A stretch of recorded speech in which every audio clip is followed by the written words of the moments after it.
You are listening to KC Sports Network, the #1 podcast network for today's Kansas City sports fans. With former players from your favorite teams, informed perspectives, and former insiders, this is the place for you. KC Sports Network is proudly presented by Emprise Bank, your partner in possible. We're back with another 3-Mod Pod, a little bonus 3-Mod Pod for you this week. That's right, we're putting out 3 pieces of content because K-State has a new commitment. They get another one of the top 10 players in the state of Kansas in defensive end Jordan Allen out of Olathe. This is big. You're going to like this. Picks K-State over Iowa State, Mizzou, Iowa.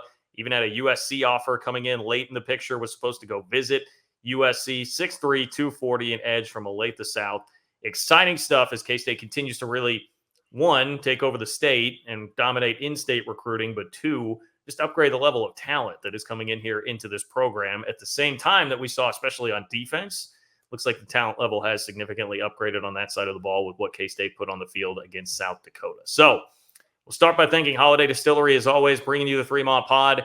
Get your Ben Holiday bottled and bond bourbon. Get your 360 vodka. Get it out to Bill Snyder Family Stadium. Saw some of it out there on Saturday, particularly the 360 vodka seemed to be pretty popular there. But if you're more of a bourbon guy, make sure and check out the Ben Holiday bottled and bond bourbon.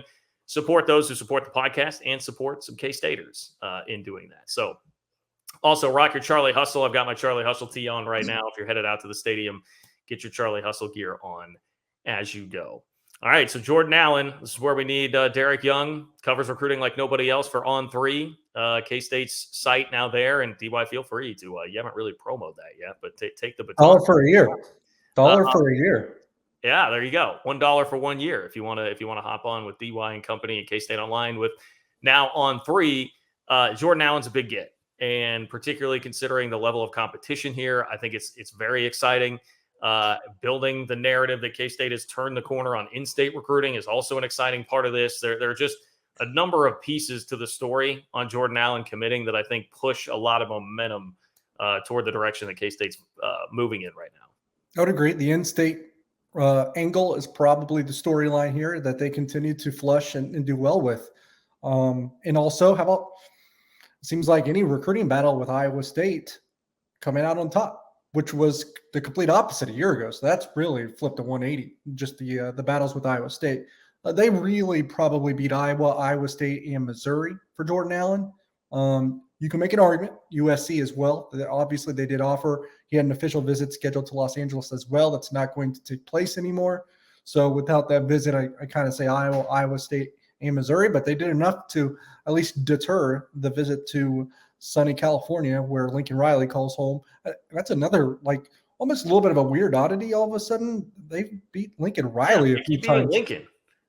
Yeah, and Chris Kleiman beat Lincoln Riley on the football field when he was at Oklahoma. And now I think this is 3 recruiting battles since he went to USC that Kansas State has won. I think Gavin Forche was another, and another one that I was forgetting. And was Frias? Was that he was maybe going to go out there? I think. Okay. So yeah, and it's also weird. Tyrone Talini went to USC. Did he play in week 1? I didn't catch that. So no, just some interesting overlap there between Kansas State and USC since Lincoln Riley's gone there. Jordan Allen, heck of a pickup, top 5 player in the state, according to where you look. If you look at On3, their specific rankings, he's in the top 5. And then I think Cole will probably have the numbers. This is 6 or 7 in the top 10 or 11 prospects now that they have committed from the state of Kansas. Yep, 6 of the top 11 committed to Kansas State, and Kansas in a very good recruiting class. So that's significant. And what you mentioned, DY, just the simple fact that they beat Iowa and Iowa State on the recruiting trail again is meaningful, especially Iowa, when you think about the defensive players, the DNs that Iowa's had so much success with in the NFL. And they lost a lot of guys out. Yeah. And they've lost guys up front on the offense side of the ball to Iowa, too, on the recruiting trail, right, that they've chased that now start. I think Iowa has a starting offensive lineman from the KC area that K-State recruited. Mason Richmond, I think, yep. Yeah, Mason Richmond. So, look, they've had trouble going up against Iowa on the recruiting trail, and Iowa has a lot to sell to defensive players and pushing them to the NFL draft. And he took an official visit, I believe, to Iowa, went to Iowa State, Missouri. He had all these visits and, ends up choosing Kansas State. DY, maybe you expand on his recruitment a little bit, because he had a really kind of an interesting recruitment where you continued to hear for the last several months that K-State was at the forefront leading the pack, but yet his visits were more, he visited more seemingly to Iowa State, Iowa, Missouri. In fact, I remember him tweeting out on Father's Day, a Father's Day picture of his dad, and his pictures didn't include a K-State picture. It was him at Missouri, him at Iowa State, I believe him at Iowa, maybe even Kansas. I don't remember, but kind of an interesting recruitment where you had information that continued to say K-State was on top, and that proved to be correct, even though a lot of what was being shown publicly didn't seem to indicate that. Yeah, I don't know if he was trying to throw the curveball or what was happening there. Is for a while is like, because sometimes most of the time the visits will kind of tell the tale of where recruitment is headed. And there was probably a 4-month gap there where he hadn't visited Kansas State, but he took those 3 officials to Iowa State, and Missouri. And even when that was happening, it was just, I kept being told by people that I trust, multiple of them as well, that Kansas State was the overwhelming favorite. Now, his first visit was for the Iowa State game last year. Probably not a great game since Kansas State fell, obviously, and Breece Hall, I think, had a touchdown on the first play of the game. But that was his first college visit, and he took it to Kansas State. And we quickly learned that he was a Kansas State fan growing up, so that nostalgic pull probably helped quite a bit. We were always told they took the lead from the get-go because of that fanfare and never let it go, and had an overwhelming lead for the entirety of the process, even if like his actions weren't suggesting that was the case. And another layer of this that I would share is that I think Kansas State just outfoxed everyone a little bit, or at least had a better gauge and a better, feel for his recruitment, because he was always going to wait until the fall. That's what he told me countless times. It's what he told, I think, Kansas State and probably other schools countless times. He was insistent that he wasn't going to make a summer decision.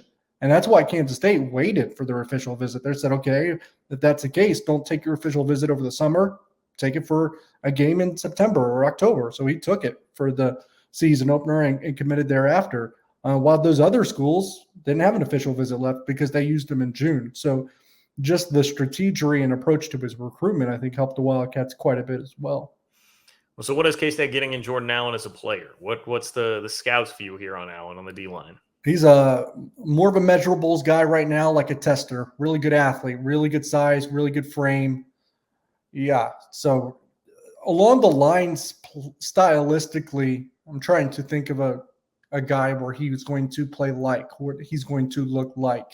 It's probably Khalid Duke a little bit, where you're talking about a second-level player that can defend, the passing game a little bit, but is a really good pass rusher.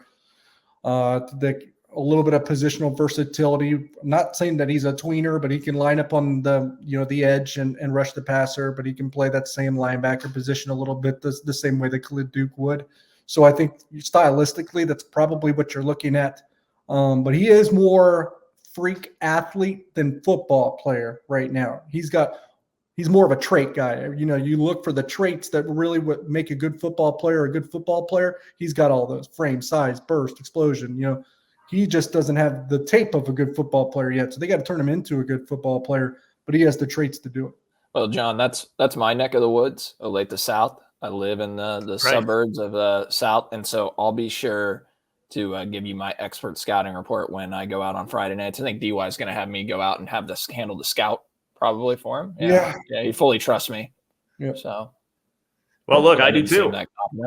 I do too. I'll look forward to your updates there. I mean, a couple of thoughts come to mind for me. One, totally fine to be taking on a guy if a project is the wrong word here, but if it's going to take some time to bring him along, I mean, K-State has enough depth along that defensive line right now. It's not like they need him to come in and be an instant impact guy right away. And I mean, the other thing too is who's their stud right now? Felix Anudike-Uzomah. He came in with very little fanfare, much less fanfare than what Jordan Allen's going to have coming in. But he was another one where had to kind of Jordan along and become an actual football player once he got here. Yeah, and Jordan Allen's further along than Felix. I mean, when Felix went to camp at Kansas State the summer before senior year, he wasn't even 190 pounds yet.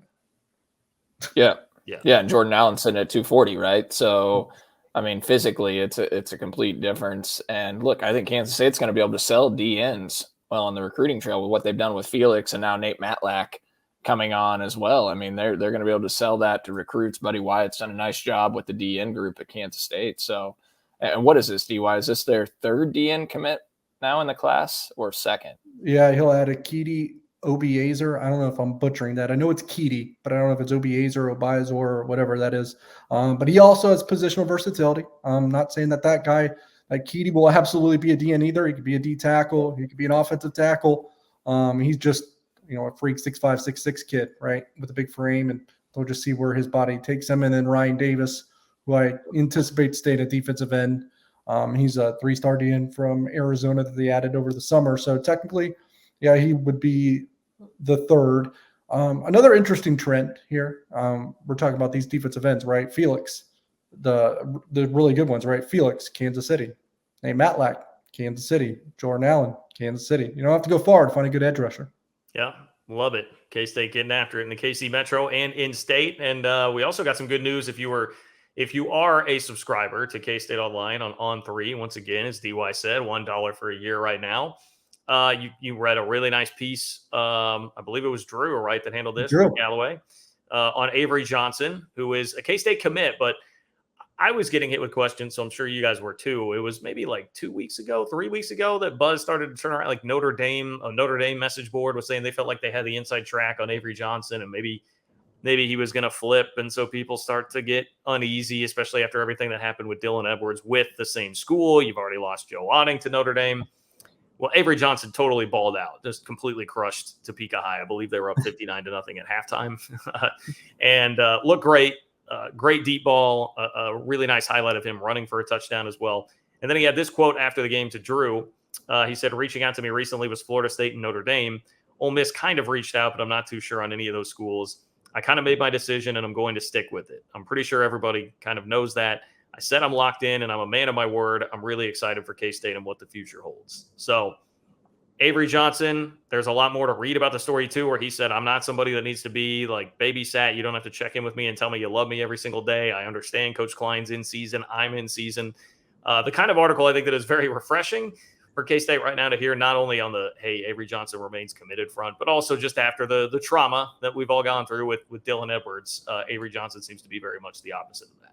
Yeah, he is not much for the flair or the dramatic. He likes to be behind the scenes almost. And I think that's also why he has a lot of respect from his classmates and teammates and everyone of that nature. It's nice to know that, that he is still steadfast in his commitment.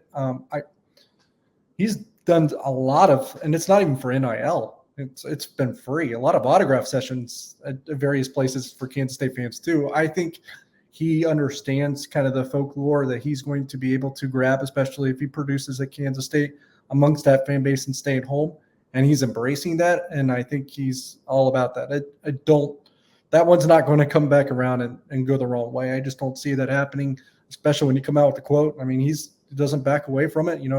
I've already made my decision, and I'm a man of my word. So there's no concerns on that end. I knew about Notre Dame poking around. I actually didn't know about Florida State and Ole Miss poking around, but I knew that Notre Dame was like under the impression, and we wrote this on one of our first stories at On3. They were under the impression, or at least given the impression, that they had no chance. So they had kind of halted those efforts, and they're even trying to get their 2024 quarterback commit reclassified to 2023 because I think they understood that the Avery Johnson thing wasn't going to unfold in their way. And ironically enough, their 2024 quarterback commit is the grandson of a former great head coach of their rival, Michigan. It's Lloyd Carr's grandson. Well, it's all good news on the Avery Johnson front. Cole, do you have anything to add on Avery? About his performance? I would just say it was a heck of an article by Drew. Really enjoyed reading it. Heck of a poll to talk to him, get him to talk in depth and speak to his recruitment. And can Notre Dame just get the hell out of here? I mean, I'm so tired of them coming in and trying to recruit Kansas right now. I mean, it's got me to the point where I'm rooting against Notre Dame every game this year. How about those Buckeyes? Yeah. It didn't look great early. They could have. Could you have won by 3 touchdowns or something instead of messing around? Did you have a gamble there? A little -17 action? No, I didn't. But I just would prefer to see Notre Dame get totally crushed. If we want to tie in a little bit of Kansas State, since we are the 3-mile pod, people are saying, "Why are you talking about Ohio State, Notre Dame?" Hey, C.J. Stroud, quarterback Ohio State, gave Kansas State a pretty good look. It was the first official visit taken, I believe, with this new staff. Yeah, you know what? That sounds right. That sounds right, actually. Well, one other thing I want to pull from that article was Avery talking about trying to recruit receivers, and he rattled off a couple of names. Maybe Josh Manning is still one of those with K-State Mizzou coming up this week. But also talking about John Randall, who is really my crush of this class from the state of Kansas. And I mean, it feels like K-State's the favorite, maybe, but nobody really knows. This is a 4-star running back in state. Some may tell you he's the best player in the state. It just depends on Avery is the best player in state. There you go. Okay, well, outside of Avery Johnson, how about best non-quarterback in the states, best running back in the states? Many people would tell you he is the best running back in the state, so I want him very badly. Where are things at there, and how much can Avery actually help here in recruiting some of these kids? I still feel fairly comfortable when it comes to John Randall Jr. I'm not going to be overly bullish just because I'm not going to pretend to know what's going on, because I don't know that he allows himself to be recruited at any time. I'm not sure he's ever done a recruiting interview. There's just not a lot to discern. I would say maybe the slightest thing I would add from an information standpoint is the only other school we've even seen like even lightly connected to Randall, I think, was Texas, because he visited there and took a picture with Bijan Robinson in front of a Lamborghini, I believe. I think that photo is out there. And Texas has 2 running backs committed at this point, and one of them is the best running back in the country. So I would have to think and believe that maybe that's not an ultimate option. But other than that, probably not good podcasting or good radio, but I don't have a lot to offer other than between the lines, it seems good. Is he better than Dylan Edwards? They're different guys. I would put if I did a ranking, I would put Randall above Edwards because he's going to get the ball more because of his ability to be a more all-around running back, like a traditional. You can give it to him on any down. You could throw it to him, and he can be a handoff guy. With Dylan, he's the best home run hitter in the entire country when it comes to explosion and what he can do with the ball in his hands. But it'll be a little bit more tougher to give him the ball if you're not going to use him as a traditional running back. And not a lot of schools will, and Notre Dame probably won't. I'm going to tweet that out, DY. I'm going to say that DY says that John Randall's the best running back in the state of Kansas. I'm going to tag you. I'm going to put that out there on the radar of a certain individual, hopefully a father of a running back in the state doesn't get too upset over that. Just make sure that it says 4-star running back John Randall is the best running back in the state, ahead of 3-star running back. just make sure that that's the way that it goes down. Okay, what about Rashid Williams? That's a receiver committed to Washington that Avery mentioned in this article. Adam Hopkins from Georgia, BJ Canada, I believe. Is he the Topeka High kid? Yeah, he's a D lineman. Yeah, 24 class, probably the number 1 player in Kansas. Avery wants to work on him, obviously. Maybe go back to back there with the number 1 player in Kansas. Try to do that. Receivers, Adam Hopkins. I mean, Avery mentioned Hopkins visiting for the Tulane game.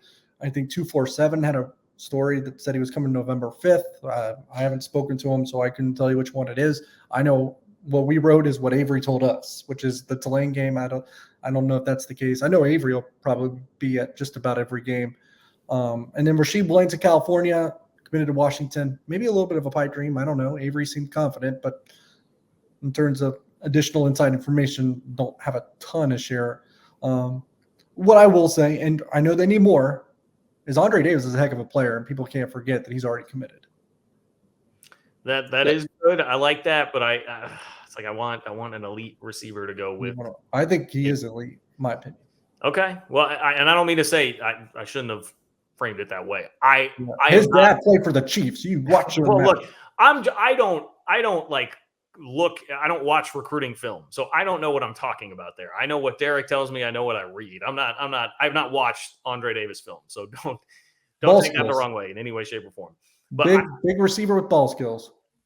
Compared to, when I just did this pod a second ago where I'm frustrated with K-State's passing game, and I worry about the receivers, and it just in the era of being able to up and transfer easily, you get this elite quarterback in Avery Johnson. Like, is K-State going to have to land a really elite receiver or two at some point here to keep Avery happy. That is a part of the concern here. It's not just like the obvious, like, hey, it'd be great to have great receivers to win games. It's like, is there you're going to have to make sure that Avery knows that he will have some dudes to actually throw the ball to. Yeah, I mean, ideally that's what happens. I guess you're right, and they're taking big swings. I mean, they're going to probably keep plugging away at Missouri commit Joshua Manning too. As they should. Hopefully he'll pay close attention to this game on Saturday. We'll see how that goes. But I mean, this is the Jordan Allen pod, and this is Kansas State Missouri week, and cross that one off. Beat Missouri. Jordan Allen got the first win of the week. Anybody watch Derby's first football game this year? I think they lost, right? They lost to good old Manhattan High. Gets it done and knocks off Dylan Edwards and Derby. So I'm sure a lot of people were happy to see that. Look, selfishly, as someone who did play-by-play for Manhattan High for I think 4 or 5 years, man, I've watched Derby deliver some you-know-what whippings. So shout out to MHS for getting that win just for that sake, for no other reason at all. No other reason at all.